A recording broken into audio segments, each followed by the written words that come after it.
In today's video, I am going to teach you how to add a subscribe link for my Constant Contact newsletter. This is a simple way to help readers join your mailing list directly from an email you are building in Constant Contact. You can turn a piece of text, an image, or even a button into a clickable link that sends people to your newsletter sign-up form. Before you start, make sure the sign-up form already exists on a landing page in your Constant Contact account, since that is what you will be linking to. Begin by opening the email you are editing. Find the part of the email where you want people to click to subscribe.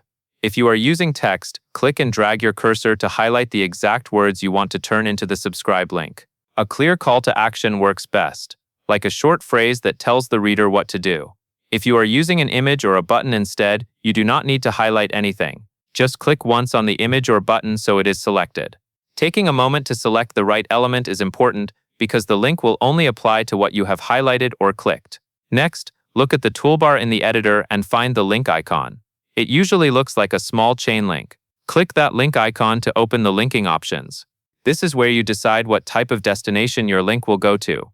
In the drop-down menu, select Landing Page. Choosing Landing Page tells Constant Contact that you want to connect the text, image, or button to a page you have built inside your account, rather than an outside website link. After you select Landing Page, you will see a list of available pages. Choose the landing page that contains your sign-up form for subscribing to your newsletter. Double-check that you are selecting the correct one, especially if you have multiple pages with similar names. Once you have the right landing page selected, click Insert.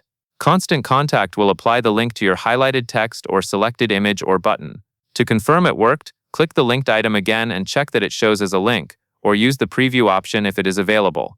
That covers everything you need to know.